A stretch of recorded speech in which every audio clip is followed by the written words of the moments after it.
Me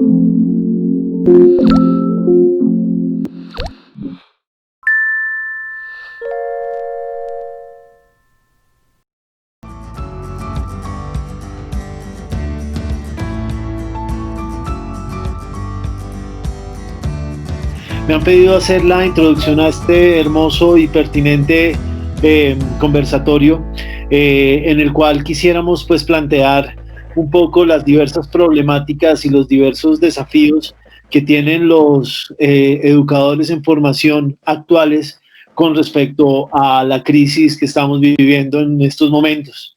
Yo quisiera pues que el tema del conversatorio girara de pronto sobre la conciencia que de alguna u otra manera cada uno de estos momentos siempre será pues una oportunidad de aprendizaje y de desaprendizaje al mismo tiempo para todos nosotros, no solo los docentes en formación, sino todos los docentes en cuestión. Y además de eso, supone una cantidad de muy interesantes retos y muy interesantes actualizaciones que de pronto, si no hubiera ocurrido esta pandemia, estaríamos todavía en un motor desacelerado, ¿no es cierto?, para poderlas desarrollar, pero que esta pandemia nos ha exigido desarrollarlas desde esas habilidades que de pronto teníamos todos agazapadas y que hoy en día están floreciendo.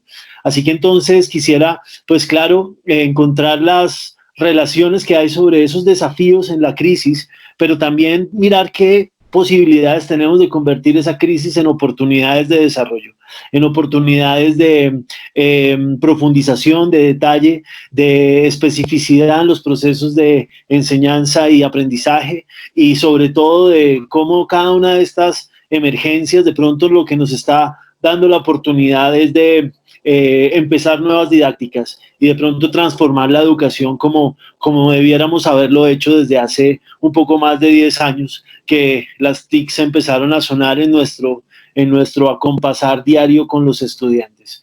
Entonces, desde esas dos perspectivas, desde la idea de, claro, no hay que ser ingenuos, hay que hacer conciencia de lo que nos ocurre y evidentemente hay muchas dificultades, evidentemente hay muchísimas complicaciones, evidentemente no tenemos todavía de pronto todo el camino allanado, pero al mismo tiempo también hay unas nuevas oportunidades que se abren en un universo espectacular para poder transformar esa palabra crisis en palabras como de oportunidad. Pues yo creería que sobre esa presentación cedería la palabra a nuestros ponentes y a nuestras personas que hoy nos van a hablar y estaremos muy atentos a hacer la síntesis de todas sus participaciones. Carolina, adelante, por favor. Muchísimas gracias, profe. Bueno, ya para los que van llegando, ya somos 36. Muchísimas gracias a todos por conectarse. Buenas noches a todos los participantes, los docentes en formación de la Universidad Libre de Colombia, Facultad de Ciencias de la Educación del programa Licenciatura en Educación Básica con énfasis en Humanidades e Idiomas del proyecto investigativo y práctica docente 2. Tiene el gusto pues de darle la bienvenida a todos ustedes a nuestro conversatorio Docentes en Formación y los nuevos desafíos en la educación en tiempos de crisis. Bueno, pues sin más preámbulos, ya como el profe André lo había mencionado antes, como es conocido por todos, el problema actual, la crisis actual está generando un reto para todos los docentes, un reto no a nivel económico, no a nivel personal, no a nivel cultural, un reto a nivel educativo. Que nos trae el día de hoy una gran pregunta, más que una pregunta, una preocupación. ¿Qué nos está dejando esta crisis? ¿Es crisis? ¿Qué nos está dejando esta pandemia? ¿Mito, realidad, especulación? Para empezar, nos gustaría escuchar diferentes puntos de vista de los docentes en formación, quienes están inmersos en la problemática actual de la educación mediada por la virtualidad. Tengo el gusto de presentarles a las licenciadas Joana Ruiz, María Fernanda Fonseca y Daniela Reyes, quienes nos van a contar un poco más sobre su experiencia. Pero antes de eso vamos a contextualizarnos un poco. ¿Qué es una crisis? Pero no en tiempos cotidianos. Básicamente se sabe que de un día para otro ha cambiado todo lo que sabemos hacer y esto nos deja en crisis. Los maestros están acostumbrados a diferentes rutinas y o metodologías y de un momento a otro sale una directiva diciendo están cerrados todos los colegios. Esto por supuesto lo deja uno pensando, ¿ahora qué hago?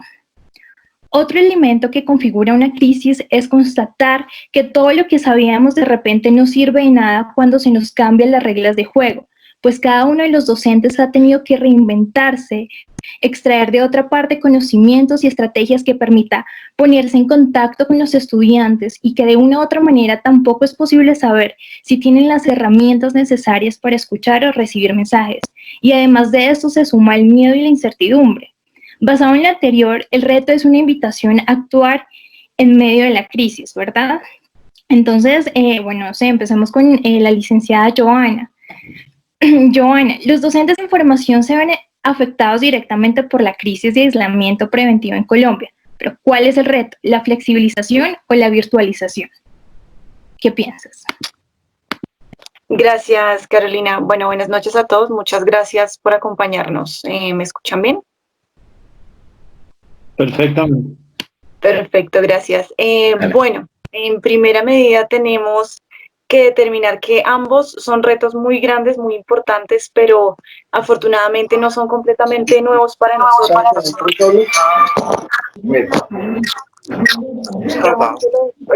Tranquilo. Digamos que los términos en sí. Me llamaron el representante de la universidad, representante estudiante. ¿Silenciar los micrófonos? Gracias.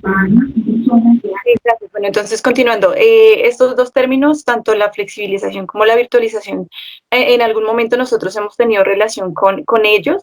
Aquí lo drástico fue que debido al aislamiento, pues como no estábamos preparados, tuvimos que asumir estos conceptos un poco de manera abrupta. Igual tengamos presente que la flexibilización pues es una característica común en educación.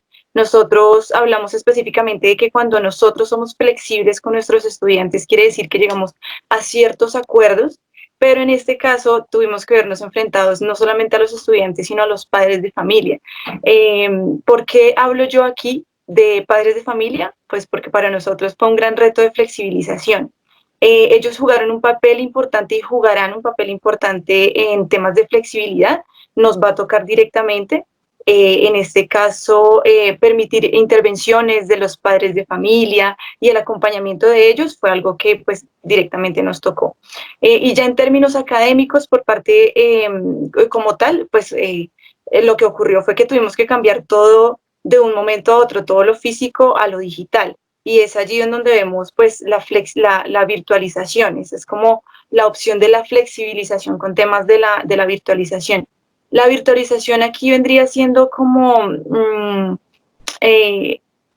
digamos, la opción, gracias a Dios nosotros tuvimos la opción, o gracias al destino, lo que sea, en la ciudad aquí tenemos la infraestructura tecnológica para poder hablar de conexión, pues a internet, un computador y demás. Y en este tiempo, digamos que obviamente la virtualización fue un reto porque se cambió todo. Se cambiaron los trabajos en grupo por prácticamente trabajos individuales. Lo digo desde mi experiencia propia. Ahora los proyectos o trabajos son videos, podcasts, material audiovisual y pues eso es algo a lo que no estábamos acostumbrados. Pasamos de ejercicios de cuaderno a los ejercicios online en distintas páginas web interactivas que menos mal existen, porque si no, ¿cómo hubiera sido? Y pues en este punto yo creo que el reto nuestro como docentes en formación o como docentes ya de práctica vendría siendo más el de la flexibilidad, porque nosotros tenemos que tener un chip para estar todo el tiempo pues prestos a cambios de cualquier materia, de cualquier cosa. Entonces, pienso en este caso que definitivamente es la flexibilidad. Ya la virtualización se va más al tema tecnológico, lo físico, si pueden o no conectarse, pero la flexibilidad es clave. Perfecto, gracias. Bueno, pues considerando lo mencionado anteriormente para ustedes, María Fernanda, Daniela, o si alguien quiere opinar, con mucho gusto puede levantar la mano y asimismo pues voy dando la palabra. ¿Cuál podría ser el concepto de virtualidad en este preciso momento? Me gustaría llegar a opinar respecto a lo anterior. En realidad, ¿puedo? Qué pena. Claro que sí. Sí.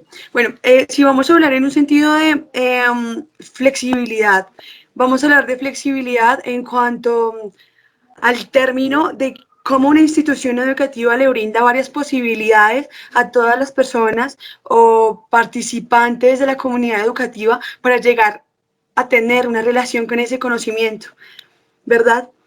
El reto está en cómo se está desarrollando esto. Vamos al tema de, por ejemplo, en Colombia 10 millones de estudiantes están sin estudiar.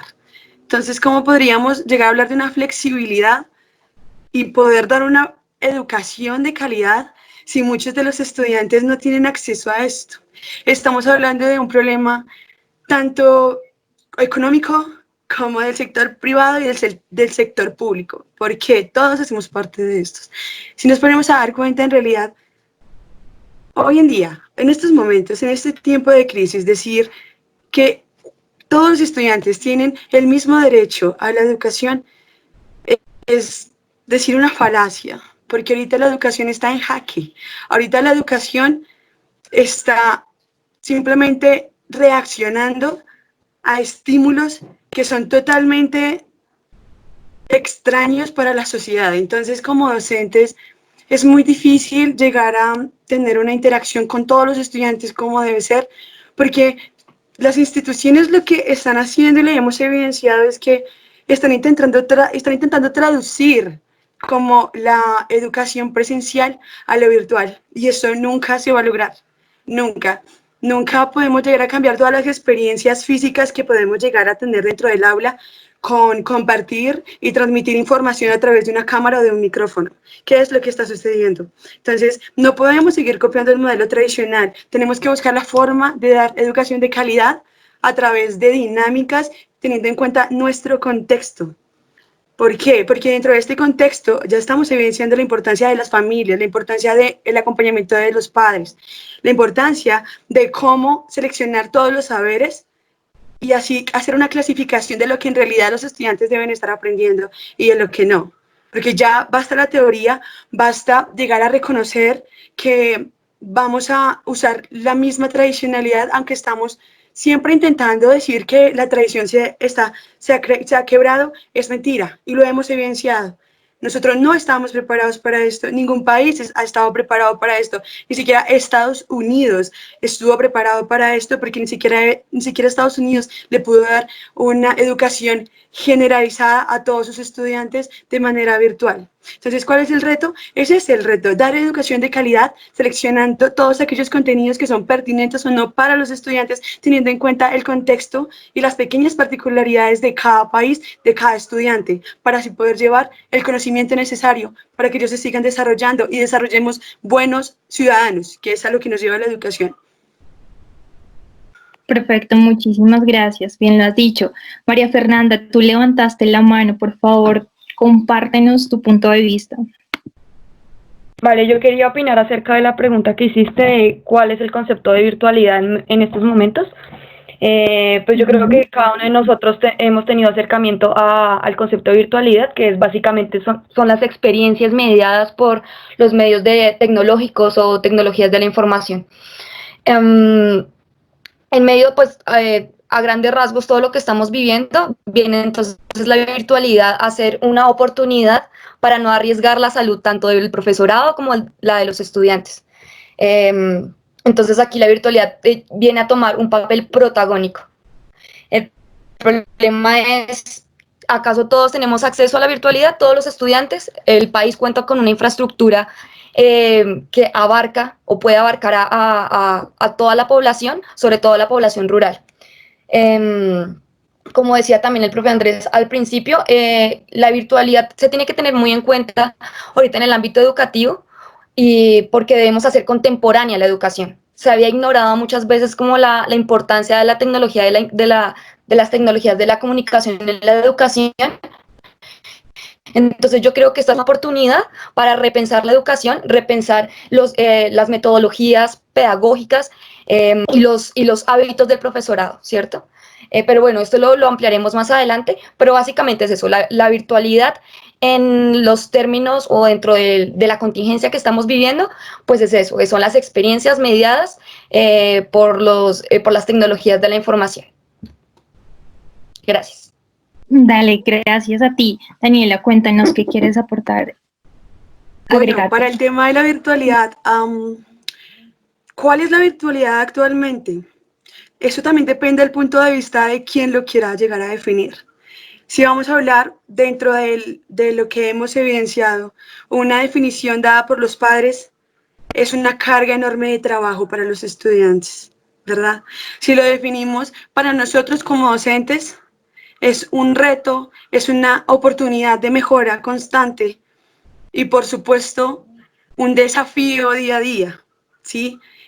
Y si lo hablamos en términos de más gubernamental, es algo que no está estructurado. Nosotros no tenemos un currículo respecto a esto.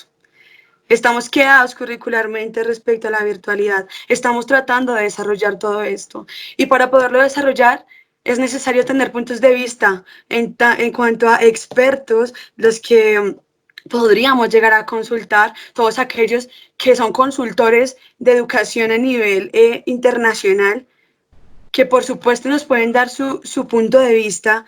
Es momento de tomar la vista de los padres y de los docentes y por supuesto de los estudiantes. Pero yo considero que la virtualidad en estos momentos es algo que aún está un poco lejos, ¿sí? Porque vamos a evidenciar que las únicas instituciones que van a sobrevivir a la virtualidad son aquellas que fueron creativas, son aquellas que pudieron adaptarse. Entonces, si hablamos de virtualidad, podríamos hablar de virtualidad en lugares donde ya se supone que se pudo pasar al siguiente nivel. Si hablamos de China, ¿por qué no estamos tomando ese tipo de ejemplos para desarrollarlos aquí? Es verdad, hay una diferencia abismal entre contexto económico y demás, pero si hablamos de ideología, si hablamos de desarrollos a nivel tecnológicos, podríamos llegar a avanzar y podríamos tomar ejemplos perfectos que nos ayudarían, no ayudarnos entre los que no sabemos qué hacer, ¿sí? Y más que todo es llegar a demostrar que a través de la virtualidad vamos a encontrar todas las falencias y todas aquellas capacidades que tienen nuestros niños. Porque los padres dicen que es que los estudiantes están cargadísimos de trabajo? En realidad no es así. En realidad ellos están teniendo la misma cantidad, solo que ahí cuando están solos ya se da cuenta de uno de las falencias que ellos tienen de forma personal para desarrollar las tareas, ¿sí? Por una falta de autonomía. Eso era lo que nos contaba un consultor muy conocido, Julián de Subiría, y es cómo todo esto es una visión nueva para plantearnos dónde estamos y a dónde queremos llegar dentro de la educación. Claro, exactamente. Además, como lo hemos mencionado, o sea, a nosotros nos ha tocado reinventarnos. Muchos de nosotros no conocíamos todas las herramientas, que el podcast, que Zoom, que Teams, o sea, hay demasiadas porque herramientas las hay, ¿no? Pero aquí es donde entramos lo que tú dices, o sea, nosotros vivimos en un país en donde no todos tenemos acceso a, no solamente nosotros, sino también tenemos que pensar en nuestros estudiantes, que son ellos los que queremos llegar a dar ese mensaje, de asegurarnos que de una u otra manera pues puedan educarse y recibir pues una educación de calidad, ¿no? Es un poco complicado, pero bueno, ahí está, ¿no? Entonces, ¿cómo se podría abordar en la educación la parte metodológica, didáctica y sobre todo la evaluación estando detrás de una pantalla? Joana. Bueno, gracias, Carolina. Bueno, desde mi experiencia yo evidencié que detrás de una pantalla hay muchísimas distracciones, ¿verdad? Para nuestros estudiantes como para nosotros. Por ende, yo creo que esta metodología debe darle más protagonismo a la participación en clase que a las tareas para después de clase, porque vemos que antes era lo contrario, ¿no? Entonces, en clase se dictaba la teoría y después se iba a la casa a hacer una tarea de unos 20, 30 puntos, ojalá que no le quedara tiempo al niño de hacer otra cosa. Pero no, aquí es diferente. Esto se buscaría más bien hacer como esta inversión para así promover pues la formación de ciudadano, porque como lo decía Julián de Subiría en el programa Conversaciones en Casa, él ahí decía que si hay algo que deben tener las clases virtuales hoy en día es formar más que todo en la convivencia, porque la escuela lo que hacía era eso, formar la convivencia, limar las asperezas, brindar de experiencias a los niños que ya no están sucediendo ahora en la casa. Entonces, para mí, esto lo que permitiría sería tener más bien una formación en convivencia, en casa, Los recursos didácticos ya pues deben ser muchísimo más variados, pertinentes, dinámicos, llamativos, digitales obviamente. Gracias a la virtualización pues contamos con millones de plataformas educativas gratuitas, tenemos que sacar provecho de eso, sobre todo en materia de enseñanza de idiomas, lo sé de primera mano, que tenemos millones de plataformas para poder leer de una manera dinámica, divertida, escribir, escuchar, y pues todo eso lo tenemos que aprovechar porque pues la idea es que sea también una manera de reforzar la enseñanza y no poner al niño, vaya, haga usted allá el curso de inglés en Duolingo, porque lo he visto en algunos colegas. Entonces, no, o sea, de pronto no están preparados, pero yo pienso que este es el momento de empezar a prepararnos porque ya pasó el primer round, en donde ya ahorita los chicos están en vacaciones, pero se viene algo más, el post-crisis, el post-COVID. En este caso lo que tenemos es que aprender de lo que ya hemos vivido para poder cambiar eso, o sea, es el momento de cambio, como lo decía mi compañera Daniela, o sea, no es posible, sí, tenemos unas grandes brechas digitales y cosas diferentes a países desarrollados, pero tenemos que aprender, o sea, esta crisis no puede pasar por nosotros y nosotros no aprender a formar humanos. También en este caso la evaluación es súper importante, tiene que ya dejar de ser física, ya no es ya no es cuantitativa, debe ser cualitativa, y en lo posible tratar de hacer todo lo que nos han enseñado básicamente en la universidad como maestros en formación o profesores en formación, y es que es la oportunidad de poder empezar a demostrar que, digamos, el juego puede ser una excelente manera de evaluar, que no tiene que ser la nota, pues, para poder evaluar si la persona, el estudiante ha aprendido o no. Entonces yo creo que es el momento de empezar a utilizar esas herramientas que aprendimos, porque la tecnología está acá y nos está abriendo las puertas para hacerlo. No podemos dejar que pase y no hacer nada. Perfecto, por ahí vi Mafe, María Fernanda también estaba levantando la mano. Gracias, Caro. Yo estoy muy de acuerdo con mi compañera Joana y es eso, y es que ahorita nosotros como maestros en formación contamos con muchas herramientas, de hecho cada vez son más, que permiten disipar un poco las preocupaciones en materia de calidad de educación, ¿sí? Entonces la idea es, y vuelve ahorita otra vez el tema de la flexibilización. Tenemos nosotros como docentes generar incentivos para asegurar que la clase tenga la misma calidad que las presenciales. Si bien ya no tenemos a nuestros estudiantes enfrente de nosotros, sino los tenemos a través de una pantalla, pues la idea es adaptar nuestras metodologías, nuestras prácticas docentes pues a esta nueva problemática que hay, ¿verdad? Entonces es encargarnos más de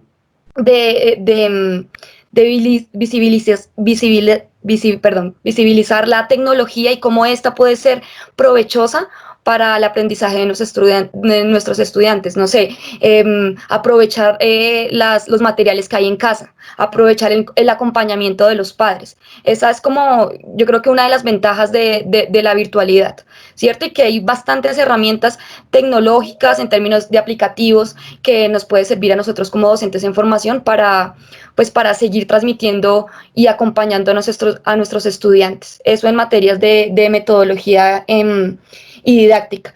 Respecto a la evaluación, yo creo que antes de esta crisis muchos profesores no tenían y no tienen muy claro qué es la evaluación, y es un proceso de constatación, cómo es que aprenden los estudiantes, qué es lo que mejor aprenden y qué se les dificulta. Entonces yo creo que la evaluación es una de las cosas que más tenemos que tener en cuenta ahorita, sobre todo para lo que será el post-COVID, de qué nos sirvió esto, qué aprendimos. Entonces los docentes tenemos que estar muy pendientes de cómo nuestros estudiantes han respondido y responden a la educación virtual. Entonces es eso, poner atención sobre todo a la evaluación en términos de proceso y de progreso, y a las herramientas didácticas y tecnológicas que nos ofrece la virtualidad. Gracias. Muchas gracias a ti, Mafe. Daniela también nos quería agregar. Cuéntanos, Daniela. Bueno, yo estoy de acuerdo con muchos de los aportes de mis compañeras, pero me parece que me gustaría aterrizar un poco más en cuanto a cómo nosotros podemos llegar a abordar como tal la educación siendo docentes. ¿Qué clase de metodología podríamos tomar? Si nos damos cuenta, hoy en día no podemos esperar que nos vamos a sentar 1 hora y media a hablar de fórmulas o hablar de lo que hablábamos en cuanto a enseñar de la forma teórica que era casi inservible. Si era inservible presencialmente, en la virtualidad va a ser básicamente nulo. Entonces, ¿cuál es la mejor metodología desde mi punto de vista? Hablar de cosas contemporáneas, hablar de temas contemporáneos. Y esto aplica más que todo para estudiantes que son de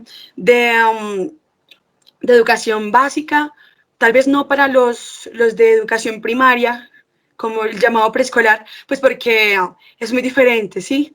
Pero digamos que si vamos a hablar de educación media, podríamos estar hablando de temas contemporáneos que abarquen todo este tipo de problemáticas, porque estamos en un momento en el que no podemos esperar calificar, en términos de evaluación. No es momento de poner una nota, es momento de ser evaluadores del proceso que estamos llevando.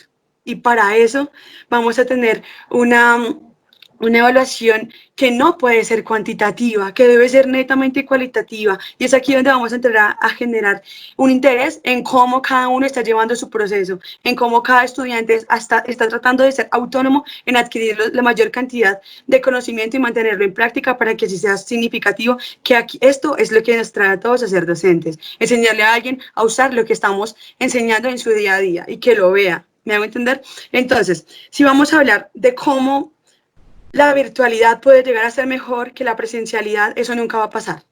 Desde mi punto de vista, eso nunca va a pasar. Podría llegar a coexistir. Y es que para mí no deberíamos estar pensando en cómo va a ser luego el post-COVID. No, no va a haber un post-COVID. Esto es un momento en el que hay que hacer una revolución tomando lo bueno que teníamos antes y haciendo todo lo posible para tener lo que siempre hemos querido. Entonces, si la virtualidad hace parte de esto y tienen que coexistir la virtualidad y la forma presencial, pues lo tienen que hacer y posiblemente lo van a hacer. Pero entonces, es eso. ¿Cómo lo vamos a hacer? Es verdad que hay un montón de herramientas que hoy en día existen y un montón de aplicaciones, pero qué tan competentes somos nosotros para manejarlo si no estábamos preparados para esto. Entonces, ¿qué es lo que hace falta? Autonomía. Poder decir, hey, necesito evolucionar. Yo como docente necesito aprender y por ende voy a investigar cómo hacer lo que tengo que hacer para hacer la mejor clase posible. Es cómo hacer en realidad lo que se supone que debo implementar en mi clase día a día para que se pueda ver un fruto al final de esa clase. Un estudiante tranquilo porque aprendió algo nuevo, ¿sí? Y no que se vea esa molestia en nosotros en tratar de darle la responsabilidad a ellos y encargarles un montón de trabajos que muchas veces ellos no saben cómo hacer, que muchas veces tampoco sabemos cómo hacerlos y esperamos que ellos lo hagan porque ellos son más jóvenes y ellos pueden aprender más rápido. Claro que no.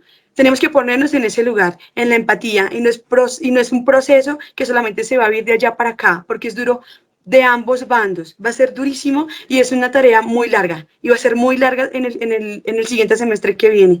Pero entonces ya tomamos un montón de cosas que no nos sirvieron, y es por eso que ya nos dimos cuenta que pasar o transcribir la presencialidad a la virtualidad no sirve. Entonces, hay que hablar de temas comunes, hay que hablar de temas que en realidad no se tocaban antes, vamos a hablar de temas sociales, vamos a hablar de empatía, vamos a hacer que los estudiantes se motiven por aprender, vamos a hacer que esos padres conozcan la forma en que deben tener cuidado con sus hijos, porque ellos son los que nos están acompañando del otro lado. Ellos tienen que reforzar con nosotros a través del diálogo lo que estamos intentando enseñar. ¿Sí? Esto es un equipo en comunidad y puede que los padres tampoco tengan mucho tiempo porque estamos en una época de miedo, todos estamos preocupados porque no sabemos qué va a pasar, pero de esa forma vamos a tomar el liderazgo de decir, hey papá, mamá, por favor ayúdeme con esto, dialogue con esto. Para los estudiantes más pequeños necesitan más apoyo, no tienen internet, bueno, hay mensajes de texto, bueno, hay formas, hay que saber como docentes cómo están nuestros estudiantes, dónde están, cómo se están sintiendo, hacer que interactúen entre ellos. Hey, entre los estudiantes vamos a mandarnos un mensaje los unos a otros de apoyo, de ánimo, ¿cómo estás? ¿Qué necesitas? Porque esos espacios son los que hacen falta en estos momentos. Ellos no necesitan una nota, ellos necesitan contacto. Muchísimas gracias, Daniela. Definitivamente, eso es algo que nos involucra absolutamente a todos, no solamente a los estudiantes, no solamente a los docentes, sino también a los padres de familia, porque muchos de por sí que han quedado en shock de saber o de conocer realmente la manera en cómo están aprendiendo sus hijos y perdón, Julián, listo, la manera que están aprendiendo sus hijos y sobre todo cómo las estrategias que uno trata y trata y trata como docentes, pero que a veces nos toca como seguir y seguir puliendo. Muy cierto, gracias Daniela. También vemos Julián González quiere participar, cualquier persona que quiera participar, los invito a que levanten la mano, con mucho gusto, vamos a darle la palabra a Julián. Gracias compañeras, buenas noches y a todos los presentes, muy buenas noches. Algo que me parece importante también recalcar, además de lo que todas han dicho que me parecen comentarios y opiniones muy acertados, creo que es importante también hablar sobre la cultura en la que nosotros nos estamos desenvolviendo y la importancia en que nosotros seamos más autónomos frente a nuestros desarrollos académicos. Es decir, creo que nuestra cultura colombiana no es una cultura de un trabajo autónomo, es decir, de retomar la educación como un elemento personal. Sin embargo, esta ola de trabajos a través de plataformas y a través de ejercicios virtuales nos ha permitido trabajar de una u otra forma en lo personal a través de ese medio. Es decir, nos impulsa y nos empuja a que nosotros seamos mejores personas en el ámbito académico. Es decir, aquello que no pudimos completar de una forma u otra dentro de la temática de la materia que se debía abordar, lo debemos hacer por nuestra propia cuenta. Elementos que deben ser elaborables y obviamente trabajar sobre los logros que están establecidos. Entonces, creo que viéndolo del lado positivo, es una forma de empujarnos a nosotros como cultura colombiana hacia un trabajo personal y de logros autónomos, por así decirlo. Gracias. No, gracias a ti, Julián, y efectivamente así es como hemos venido trabajando la mayoría de profesores, o sea, de reinventarnos, de traer y extraer conocimientos de un lado, del otro, de llevar ese mensaje. O sea, realmente es una profesión de admirar. Muchísimas gracias y definitivamente se ha notado y se ha visto reflejado en cada uno de los comentarios. No sé si alguien tiene otra opinión, alguna experiencia acerca. Javier, sí señor, Javier, cuéntanos.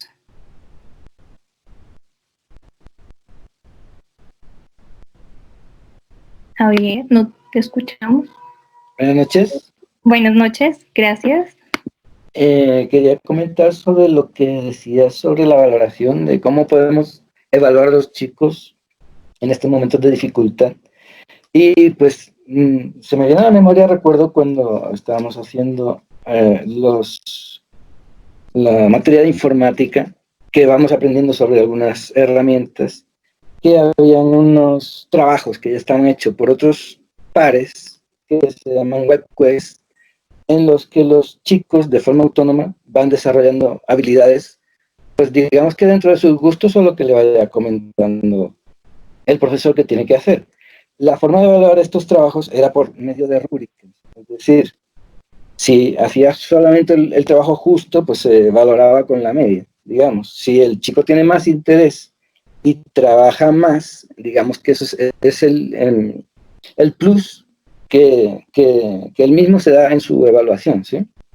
Y en el caso de los profesores, pues yo pienso que debe ser cual y cuantitativo, por lo que el buscar nuevas herramientas dentro de la informática para mostrar y ser más motivadores, ejercicios más atractivos para los chicos, tiene que tener en cuenta eso, que el chico se interese por algo y lo desarrolle autónomamente, además de que estamos entrando en casa de los chicos y tienen la ayuda de los papás. Solamente eso. Muchísimas gracias, Javier. Eso sí, definitivamente por acá nos dejaron un comentario. Paula, yo estoy de acuerdo con Daniela, considero que esto nos ha hecho replantear la misma virtual, presencialidad, habla ella. Porque si antes sabíamos que habían falencias allí, ahora más, pero no como esto vamos a considerar la virtualidad con nuestra salvación. Perdóname, porque considero que estos medios carecen humanismo, carece de aquellas interacciones sociales que son importantes para proceder el desarrollo del aprendizaje. Claro que sí, muchísimas gracias, Paula, por el aporte. Daniela, ¿tú querías agregar algo? No, yo considero que deberíamos llegar a hablar de cómo los estudiantes y digamos, cómo nosotros, siendo docentes, hemos hecho y cómo podríamos llegar a brindar brindar una educación de calidad en una continuidad, partiendo desde la presencialidad. Y yo quisiera hablar de eso que hablaba Paula respecto a que la carencia de humanismo se evidencia bastante dentro de esta forma, y que si vamos a hacer algo en estos momentos no es exactamente recrear la educación, es transformar la educación que teníamos. ¿Por qué? Porque Subería nos dice, hay que enseñar a pensar, convivir y leer. Y eso lo podríamos hacer perfectamente desde la virtualidad. Pero algo que no podemos enseñar desde la virtualidad y que nosotros como docentes no podemos tener desde la virtualidad son todas aquellas experiencias que nos hacen saber que día a día, que esta es nuestra carrera y que esto es lo que nos da pasión todos los días.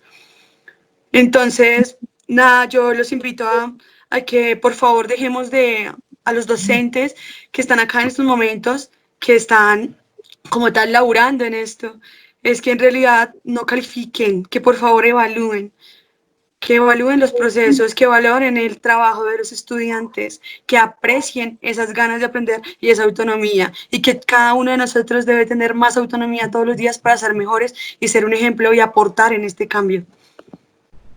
Gracias, Daniela, mil gracias. Por acá veo que el profesor Abdón también quiere participar. Cuéntanos, profe. ¿Dijiste, Andrei? Abdón primero estaba y ya vamos contigo. Vale, gracias, vale.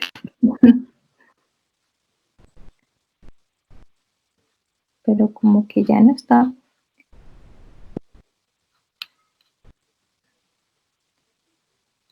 Bueno, profe Andrei, cuéntanos. Gracias. Apenas se metió el primer profe, yo dije, voy a alzar la mano también porque estoy que me hablo. Sus temas son demasiado interesantes, sus temas son demasiado apasionantes y tocan la fibra esencial de la educación. Pero me gustaría como agregar solamente 3 planos a la discusión, y el primero es el de el caos tan tremendo que tenemos en este momento por reconocer qué es lo que estamos haciendo. Si educación mediadas por las TIC, estamos haciendo educación virtual o estamos haciendo virtualidad, ¿ves? Y de alguna otra manera es algo complejo desde el tema conceptual diferenciarlo. Y a la larga lo que estamos haciendo es solucionar un problema, sencillamente desde los recursos que podamos tener acceso en cada una de nuestras instituciones, ¿sí?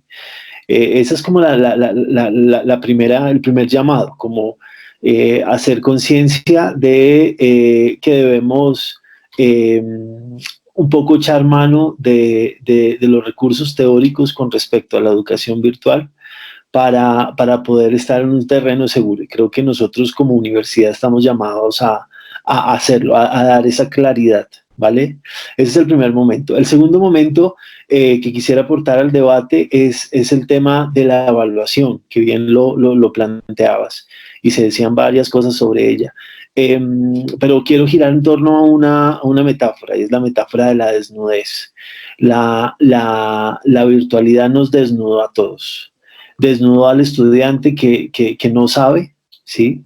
Desnudó al estudiante que copia, desnudó al estudiante que sí sabe, ¿sí? Y lo puso a mostrar que sí sabe, desnudó al estudiante que tiene habilidad, al que no, mejor dicho, desnudó, pero también nos desnudó a nosotros los maestros, ¿Por qué? Porque todas las sesiones quedan grabadas, porque la hora en que fue calificado queda grabado, porque, pues, digamos, los mismos procesos que sirven para decir, oye, tú estudiante tienes algunas dificultades, pueden servir también para que los maestros tengamos nosotros y evidenciemos nuestras dificultades. Entonces, en ese orden de ideas, siento que la evaluación tiene que ser, o sea, se nos multiplicó la exactitud en la evaluación, ¿sí? Por primera vez, de alguna u otra manera, y esto lo veo como una ventaja, estamos expuestos a generar procesos de de evaluación absolutamente justos y absolutamente transparentes, en donde se evidencie no solamente una explicación, sino al mismo tiempo un tiempo para el ejercicio, al mismo tiempo una retroalimentación y finalmente una evaluación.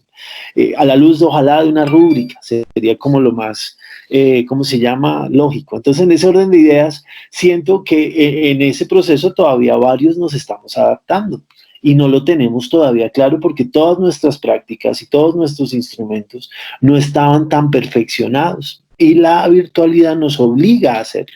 De la parte del estudiante, pues también, ¿no es cierto?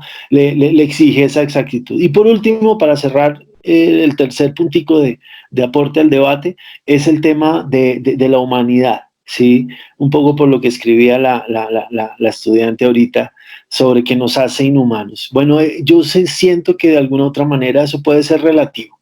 Y pongo solamente dos ejemplos. El primero, el que es tímido, pues ahora en la virtualidad fluye. ¿Por qué? Porque no prende la cámara y se siente tranquilo porque no está siendo observado. Y pensemos en cuántos estudiantes tímidos tenemos en el colegio, en la universidad, por todas partes, que no alzan la mano, que no dicen aquí estoy. Entonces eso puede ser relativo en un primer momento, ¿sí? Como también en un segundo momento también puede ser relativo porque de alguna u otra manera nosotros que vivimos de la nostalgia del encuentro, que somos más corporales, que somos kinestésicos, si se quiere decir la palabra, pues indudablemente el contacto nos hace falta. Pero de pronto sí hemos encontrado nuevas dimensiones en nuestros estudiantes, gracias a la virtualidad que no hubiera podido yo encontrar. Ahora, no estoy a favor de que esto sea para siempre, ¿no? De que sea solo un momento, pero que de pronto sí lo veamos un poco, no desde del ámbito del fin del mundo, lo vamos a ver, no, hay cosas muy positivas en el tema. Gracias. No, gracias a ti, eso sí es verdad.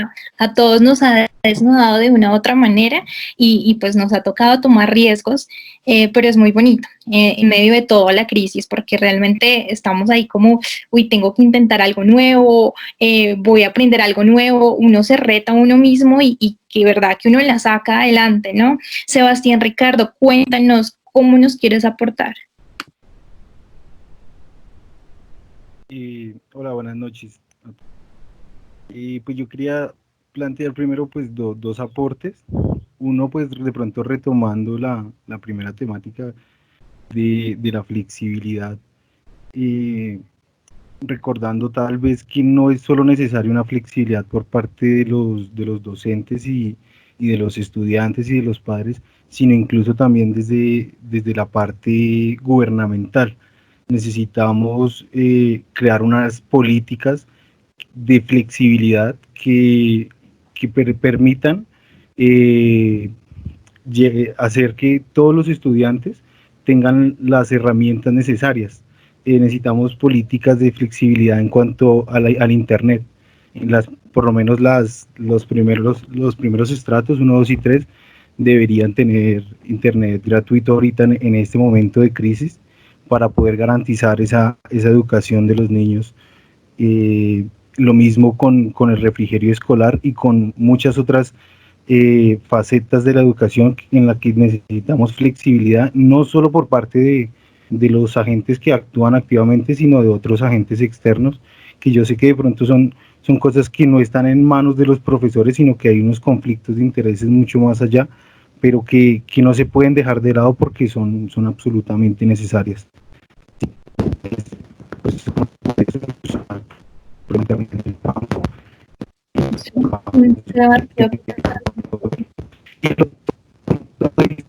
Se escucha bien.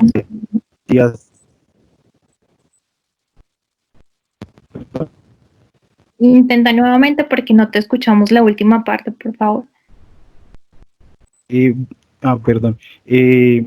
Bueno, el segundo aporte es en cuanto a lo que mencionan mis compañeras de la virtualidad.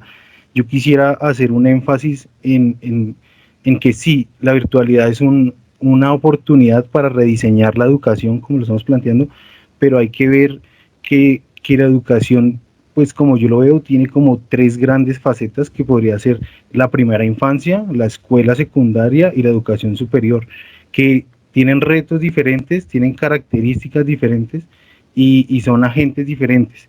Entonces no podemos pedir autonomía a niños de primera infancia, podemos pedir autonomía a niños de secundaria y podemos pedir aún más participación y un rol más activo en estudiantes de educación secundaria, de universitaria. Pero cabe señalar que todos tienen necesidades diferentes y se deben formular estrategias diferentes y evaluaciones diferentes para cada una de las etapas. Son tres escuelas diferentes que habría que mirar. Es verdad. Pues ya. Muchísimas gracias, Sebastián. Sí, básicamente esto nos lleva también a una siguiente pregunta y es, ¿tienen los docentes en formación la experticia necesaria para poder seguir brindando una educación de calidad? Ya entramos a hablar de educación de calidad. Mafe, no sé si tú quieres empezar, tú tenías la mano levantada. Muchas gracias, Caro. Pues yo quería opinar algo referente a lo que había dicho el profe Andrei, y luego si quieres pues pasamos a la siguiente pregunta. Es algo muy puntual. Y es que si bien la virtualidad ha sido una oportunidad para algunos estudiantes que se sienten más cómodos detrás de la pantalla, pues hay muchos otros que todo lo contrario, ¿sí? Ya hay varios medios que han visibilizado la afectación en la salud mental de los estudiantes y del profesorado sobre todo. Entonces, y también digo, entonces yo creo que aquí es donde los docentes tenemos que ejercer el papel de acompañamiento, pero no solo a nuestros estudiantes, sino a los padres de familia. Y exigirles también a ellos y a la vez hacerlo nosotros, que es la acción de escuchar y tranquilizar a nuestros estudiantes. Creo que el bombardeo de información todo el tiempo de las noticias acerca del COVID, pues nos genera estrés a los adultos, pero también puede generar estrés a los niños. Y sobre todo cuando ellos ya no están interactuando con sus maestros, con sus compañeros. Entonces, creo que hay que poner también y hacer hincapié en cómo afecta esta crisis a la salud mental de nuestros estudiantes. Y el otro punto que yo quería tocar era, y que lo decía mi compañero Sebastián, el tema de la conectividad y de la cobertura.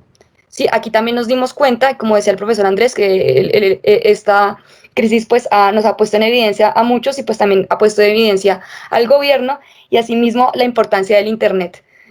Hace 2 o 3 décadas pues el Internet era una cuestión de privilegio, ¿sí? No todo el mundo contaba con conectividad ni con computador, pues ahora es casi que todo lo contrario. Ahorita estamos pensando en el Internet o en la conectividad como casi como un derecho básico, ¿cierto? Sobre todo el acceso a la información y el acceso a la educación. Entonces, pues eso ya cabe sobre todo como en términos del gobierno y demás, pero pues la comunidad en general tiene que darse cuenta que el tema de la conectividad en Internet significa nivelar los niveles de desigualdad. Entonces, eso es como un llamamiento a la comunidad en general para que pues hagamos todos ese llamamiento al gobierno de que efectivamente el Internet ahorita pues toma un papel realmente importante en acceso a la educación. Esa es, gracias. Cedo la palabra a mi compañero. Daniela, gracias. Daniela, gracias, Mafe. Bueno, yo considero que sí, hoy en día la educación como un derecho sería decirle Internet gratis a todo el mundo. Y eso viene de las relaciones público-privadas que están fuera de nuestras manos. Y es evidente que para el gobierno la educación no ha sido un privilegio. No ha sido un privilegio porque los docentes no tenemos la experticia, no estábamos preparados, como lo dijo el profesor anteriormente, no teníamos un plan B. Eso es como el príncipe desnudo, no lo teníamos. Y en realidad vamos a hablar, es más o menos de cómo sería esta situación tan diferente si en realidad la educación fuera algo principal y un problema que nos afectará a todos, pero al gobierno actualmente no se le ha notado mucho interés. ¿Por qué? Porque, como nos contaba Subiría, podríamos tener una solución ahorita mismo para los estudiantes de la educación primaria, teniendo, no sé, por medio de programas de televisión como Plaza Sésamo, digamos, los canales de radio. Estamos hablando de que antes teníamos más comunicación a contextos más pertinentes, a temas más importantes que a lo que estamos viendo hoy en día, al amarillismo. Y es triste saber que un montón de población gasta su internet en cosas que son poco determinantes para la construcción cognitiva de alguien, y un montón de personas que quieren tomar clase no lo pueden hacer. Y más que el internet es qué tantos estudiantes tienen la oportunidad de tenerlo a través de un dispositivo, ¿sí? Porque el internet es una cosa, falta de dispositivos es otra. Y nosotros lo hemos evidenciado, hasta en universidades privadas, estudiantes que no tienen un computador. Es muy bueno saber que algunos tienen respaldo, pero no todo es así. Para la universidad pública y para la universidad privada, esto ha sido totalmente diferente. Al igual que ha sido diferente para Colombia, como para Perú, como para España, ha sido diferente para todos porque todos tenemos un punto de partida diferente. Entonces no estamos preparados y no vamos a estar preparados porque estamos en un proceso de construcción en el cual debemos mejorar, en el cual necesitamos apoyo de padres, de docentes, o sea, de nosotros, de los estudiantes y sobre todo del gobierno. Eso sí es verdad, es algo, una pelea constante, realmente no lo hemos, o sea, estábamos peleando aún así en clases presenciales, pues como todos veníamos tan acostumbrados a hacer nuestras clases y demás, y ya, como lo dije anteriormente, se han cambiado las reglas del juego y ahí quedamos, ¿ahora qué hago, no? Y es eso, la educación de calidad, ¿no? Para poder mejorar en cuanto a esto. Bueno, pero en conclusión, pero vamos a ver, ¿quién más es por aquí que quiera opinar? Yo estaba mirando acá unos mensajes. Bueno, Cindy pregunta que si seguimos en clases virtuales, realmente ya la universidad se comunicará con nosotros y nos dirá, pues, en definitiva, lo que pase. Y sí, efectivamente, como dice Javier, hay que romper viejos paradigmas y reestructurar espacios académicos. Totalmente de acuerdo. La educación virtual es un nuevo paradigma para todos. Joana Vázquez, mil gracias por los aportes. Y bueno, pues a nivel de conclusión, ¿cuáles serían los aportes de los docentes en formación para afrontar la crisis actual en la educación?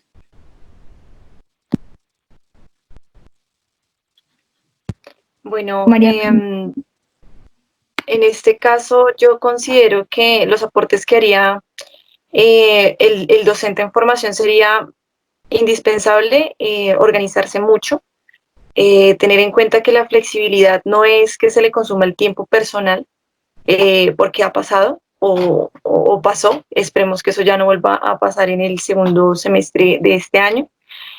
Organizarse mucho y estar al corriente de las estrategias virtuales y el material didáctico que se pueda implementar para el próximo semestre y posiblemente para el próximo año.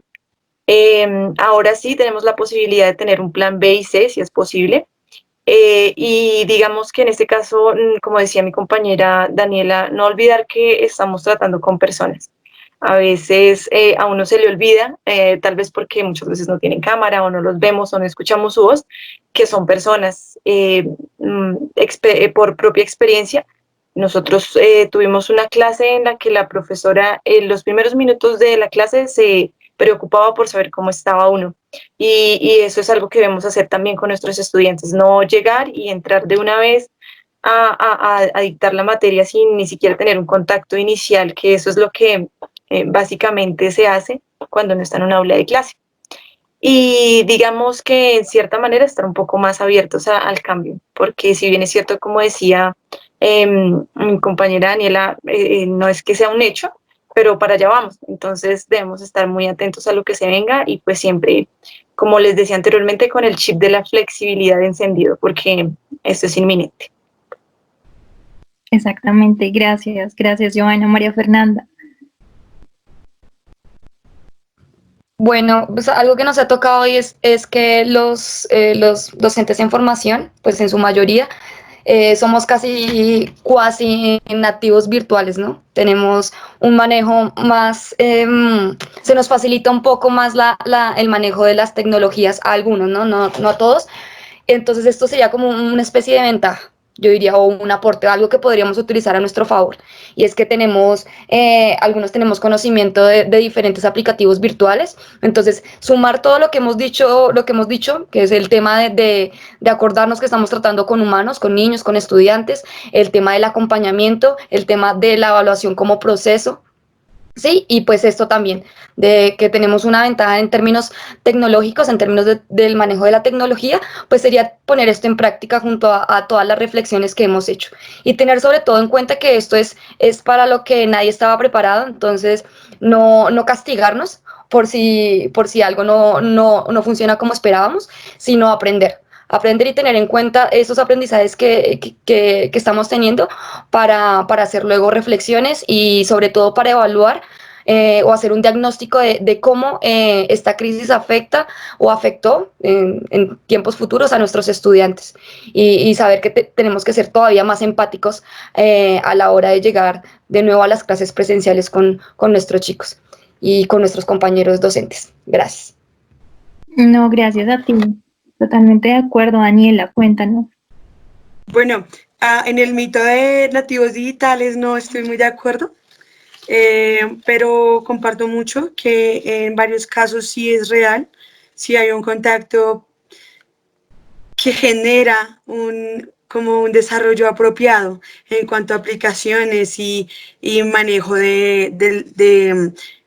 de todas las redes, ya sean aplicaciones y demás, pero tenemos que saber que manejar redes sociales no nos hace nativos digitales. Nativos digitales nos hace transformar la tecnología en conocimiento, en nuestro fuerte, en conocimiento y en una herramienta de ayuda para transmitir ese conocimiento, no para transmitir información, para dejar algo. Entonces, considerando eso, yo considero que una de las posibilidades dentro de todo este proceso que claramente nos está abriendo puertas, porque la virtualidad nos ofrece muchísimas perspectivas, no todo es malo. Estamos viviendo un momento único, un momento extraño, un momento que nadie esperaba y nosotros tenemos que tomar la decisión si lo tomamos a bien o si lo tomamos a mal. Ojalá todos lo tomemos a bien, ojalá todos aceptemos cambios, ojalá todos desaprendamos esa monotonía que tenemos, desaprendamos ese hábito de querer transformar y querer meter a los estudiantes dentro de una cajita donde los vamos a meter, donde los vamos a llenar de solamente teoría y de información.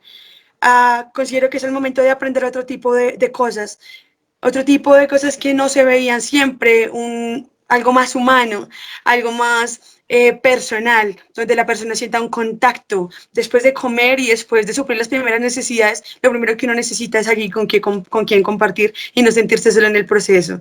Entonces, es eso, es más que compartir una clase, es preguntarle cómo está, qué quiere hacer, qué clase de postulados puede tener cada uno de ellos para hacer la clase más amena, pedir que prendan cámara, tener ese contacto y llegar a considerar que debemos aprender y qué podemos dejar de lado, seleccionar y tener pertinencia en los contenidos que vamos a dar, porque no todo es tan necesario en estos tiempos. Va a haber un post-COVID, efectivamente, tal vez con cambios, pero en este punto debemos apreciar lo que no apreciábamos antes dentro del ajetreo usual, y es esa relación, esa empatía y por supuesto esa autonomía que podemos llegar a generar en estos estudiantes con la ayuda de los padres y con la ayuda de las instituciones, por supuesto. Y nosotros como docentes debemos postular, debemos ayudar a nuestras instituciones, no las podemos dejar caer en el olvido, ni mucho menos dentro de la tradición que evidentemente tiene que ser tomada, pero no puede continuar en estos momentos, desde mi punto de vista. Totalmente de acuerdo por acá. Andrea Figueroa también nos comenta o nos hace un aporte muy importante y es acá donde nos damos cuenta que es necesario la calidad más no cantidad. Y lo hemos venido viviendo, ¿no? Totalmente de acuerdo. No sé si Ángela quiera aportar, agregar algo más o si alguien más quiera agregar. algo ya como por manera de concluir, de cuáles serían ya básicamente las soluciones a corto, mediano o largo plazo, como nosotros docentes ya prácticamente y futuros docentes los que estamos ahí conectados.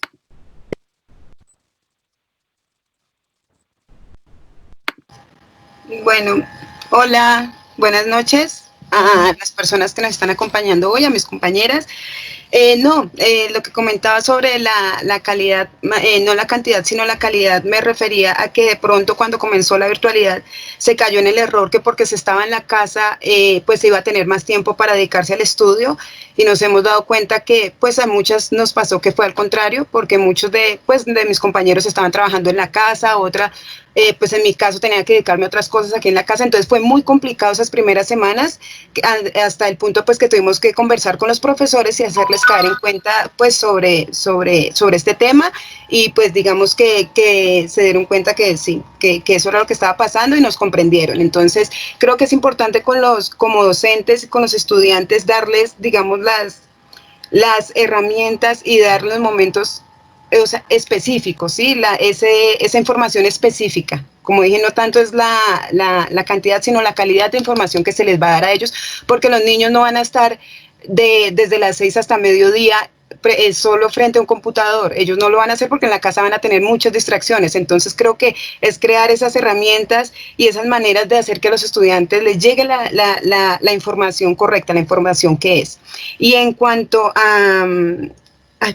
Y en cuanto a lo que estaba pasando, pues digamos, con la tecnología, pienso que los profesores tenemos, lo que nos enseñó, digamos, estas situaciones, que tenemos que estar capacitados en todo lo que tiene que ver con la tecnología y todos estos medios tecnológicos, herramientas, aplicaciones, porque ya en un futuro ya no vamos a poder excusarnos con que no sabemos. Lo que nos enseñó esto, podemos tener 20, 30, 40, 50 años, no podemos tener esa excusa porque como se nos presentó ahora, se nos puede presentar en un futuro. Es más, es una forma diferente de ver la educación, entonces tenemos que aprender y valorar, digamos, lo bueno que podemos sacar de esta situación.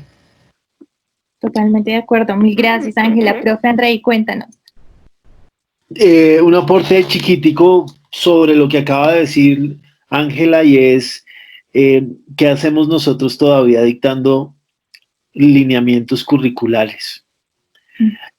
Comparemos, pongámonos la mano en el corazón de verdad y comparemos el potencial que tienen las herramientas tecnológicas que todos conocemos ahora al lado de lo que los lineamientos, que son una muy buena guía, que nos sirven, pero que de alguna otra manera no se han renovado desde hace no sé cuántos años, y que los DBA tampoco, digamos, vienen a suplir ese hueco o esa ausencia del Ministerio de Educación.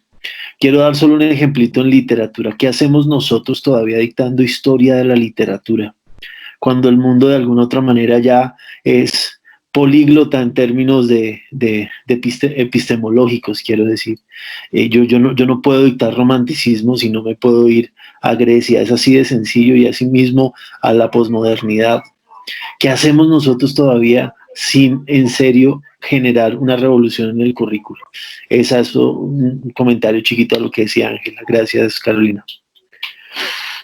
Gracias a ti, definitivamente sí. Es un esfuerzo por cambiar aún, ¿no? Ni así hemos podido lograr esos cambios por los cuales hemos tratado de luchar desde hace mucho tiempo. Y bueno, ya para finalizar, el profe Fabio, el profe Fabio también quiere aportarnos algo. Cuéntanos, profe. Ok, muchas gracias, muy buenas noches para todos los asistentes. Bueno, primero que todo, darle las gracias a mis colegas. Veo que tenemos un relevo generacional excelente, muy buenos aportes, muy buenas apreciaciones que han tenido ustedes. Me preocupan ciertas de lo que ustedes plantean, me preocupan muchos interrogantes, más aparte de los que ustedes ya colocaron. Veo que hay muchos avances, veo que hay muchas tensiones dentro de esa conversación. La primera que me causa escozor es cuando ustedes hablan de la parte virtual, porque es cierto, el Ministerio de Educación Nacional, a través de las capacitaciones, de su plan de formación docente, plantea las capacitaciones en las TICs para los docentes. pero resulta que como tal les llaman capacitaciones, pero no son tal. Porque es que no es, yo siempre lo he dicho y como en muchas conversaciones anteriormente con otros profesionales en el campo hemos dicho, no es un computador, no es el internet, no es la red, no son los datos los que hacen la virtualidad, son otros aspectos más allá de los que se encargan de decir que hay o no educación mediada por TICs, mediada por la virtualidad, porque realmente lo que estamos haciendo nosotros ahora, tanto a nivel de educación básica y media, como a través de educación superior, guardando ciertas diferencias, ciertas distancias, son clases mediadas por TICs, por la virtualidad, no clases virtuales totales. Me gusta mucho lo que ustedes plantean y yo me uno a la parte evaluativa. El Ministerio de Educación Nacional, con su decreto 1290, plantea que los estudiantes deben ser valorados en todas sus componentes y en todas sus competencias. Plantea 3 competencias básicas: la cognitiva, la procedimental y la actitudinal. Este modelo que tenemos en este momento, debido a esta crisis, se da para eso. Se da para que no sea solamente el conocer cómo se hace en el aula de clase. En el aula de clase nosotros los docentes cometemos muchísimos errores porque todos los días aprendemos, pero a veces nos quedamos con los errores. Inclusive en la universidad todavía lo hacemos. A veces nos quedamos en el saber, ¿usted sabe o no sabe? Aquí no, porque hay que valorar al estudiante, lo que decía el profesor André ahora. Antes en las clases presenciales no dialoga, no habla, no conversa, no participa. Detrás de una pantalla sí, se siente cómodo, se siente, digamos que se siente con la confianza de decir puedo hacerlo y lo hace. Entonces la invitación es a que de una u otra manera no califiquemos, como lo dijo la compañera, la colega Daniela Buitrago ahora, no califiquemos, evaluemos. Si hacemos un proceso de evaluación formativa con nuestros estudiantes, le podemos de una u otra manera demostrar y mostrar al país académico, al país que se está formando, que los docentes tenemos las competencias. Nos adaptamos al medio, nos adaptamos a las crisis y salimos avante de esos procesos, que es lo más importante, porque no hay academia sin ustedes, no hay academia sin relevo generacional. Nosotros tenemos unas competencias que adquirimos y seguimos adquiriendo con los pasos, pero ustedes son los ciudadanos digitales. La UNESCO en las metas 2030, ¿qué es lo que propone? Propone ciudadanos digitales que dialoguen con el mundo, y lo decíamos ahora. Entonces, si yo voy a dictar una asignatura como latín clásico, entonces si no estoy en Grecia, no puedo dictarla porque no tengo el contexto, ¿no? Ya hay un Google Maps, ya hay otro tipo de herramientas virtuales que me permiten de una u otra manera realizarlo. Entonces, esa es la invitación. Yo les agradezco porque nos dieron pie, nos dieron el pretexto para hablar de lo que nos gusta, de educación, para de una u otra manera también ayudar a eso, a poner el dedo en la llaga, para que sigamos adelante. Muchas gracias, señoritas. Me siento complacido de ver que tenemos madera, de que tenemos excelente madera para este fuego en la educación. Entonces quiero agradecerles a ustedes, a los participantes, y decirles que vamos por buen camino, que es lo más importante. Muchas gracias. Así es. Muchas gracias a usted. Muchísimas gracias a todos los participantes, a las licenciadas, a los profesores, a los que estuvieron aquí escuchando, ¿no? Nuestras experiencias, nuestros aportes, que realmente es algo que, pues, que se vive día a día, ¿no? Y que estamos ahí en la lucha de mejorar y mejorar y mejorar, pero lo más importante y creo que lo más gratificante es que no nos quedamos atrás, independientemente de las situaciones, independientemente de que tengamos o no las herramientas, que sepamos o no, siempre estamos ahí mirando, bueno, ¿qué hago? Voy a inventar algo nuevo, voy a hacer algo nuevo, pero quiero que mi mensaje llegue. Y eso es lo más importante y eso es como la esencia de nosotros los docentes que no podemos perder. Así que realmente, nada, les doy las gracias a todo el mundo. No sé si alguien más quiere terminar, decir, opinar algo más o ya. Yo, Carolina, yo quisiera, digamos, cerrar diciendo que lo que habla el profe Fabio es muy cierto. Este relevo generacional es muy interesante, pero muy interesante porque ustedes tienen la primicia para poder transformar en serio de esto en serio de la educación por obligación. Digamos que a ustedes les tocó, ustedes son una generación, por ejemplo, pues mi grupo de práctica 3 es una generación que presenta el trabajo de investigación con la mitad de recolección de datos en vivo y la otra mitad en virtual. Y ese tipo de cosas, digámoslo así, lo ponen a uno a reflexionar. Ojalá ustedes puedan asistir a su práctica el próximo semestre normalmente, pero de pronto no. Entonces hay que generar esas transformaciones y hay que adaptarse a esas nuevas técnicas. Y cuando se citaba, o el profe Fabio citaba el documento 2030, allá inclusive hasta transformaciones de las profesiones que van a desaparecer por completo. Luego, de alguna otra manera, ustedes son los llamados a ese cambio, y toda esa energía que hoy presentaron y todas esas ganas y ese ímpetu es el que ojalá pues transmitan en sus trabajos de grado, en sus relaciones con sus estudiantes, en el deseo que tienen todos, ¿no es cierto? Perdónenme que sea tan romántico, yo sé que varios de ustedes lo son igual que yo, cambiar el mundo, porque hay que cambiarlo, tenemos que cambiarlo, y los maestros somos un eje esencial para eso. Felicitaciones, muchachos, me ha agradado muchísimo escucharlos. Y creo que el profe Fabio acaba de alzar la mano. Sí, profe. Muchas gracias. Bueno, yo quiero decirles, un padre de familia tiene dos prioridades en su vida. La primera, la alimentación para sus hijos, y la segunda, la educación. Sin educación no hay futuro, y creo que esa es una premisa que siempre a través de la historia de la humanidad se ha tenido. Y ustedes son los llamados en este momento, los llamados y los escogidos a que aprovechen esa materia prima que hay. Esto es un juego, esto es un juego constante en el cual ustedes son los apostadores. Ustedes le tienen que apostar ¿a qué? Al aprender y desaprender todos los días, porque de lo contrario no vamos a surgir más allá de pandemias, virus, enfermedades, crisis de todo tipo. Van a seguir habiendo. ¿Cuál es la invitación? La invitación es a que no nos quedemos aquí, que no nos quedemos en que pasó en diciembre, entonces viene el holgorio, como dice Mijael Batjin, pan y circo para todo mundo. No, es que ustedes a partir de este momento y los que ya empezaron, se empoderen de los procesos que hay. Escriban, dialoguen, conversen, intercambien, analicen todo esto que ha sucedido, y ojalá lo puedan plasmar en un hermoso documento que compartan, que hagamos a través de la universidad y a través de otras universidades, para que se vea que ustedes también tienen la capacidad a través de sus competencias, y porque de una u otra manera han tenido un toque mágico de alguien o de algunos de nosotros, de empoderarse en este cuento de la educación, de que se creyeron el cuento. La educación es un cuento muy hermoso, pero lo importante no es el cuento, lo importante es que ustedes sean personajes del cuento. Muchas gracias, señoritas, muy amables. Gracias a todos.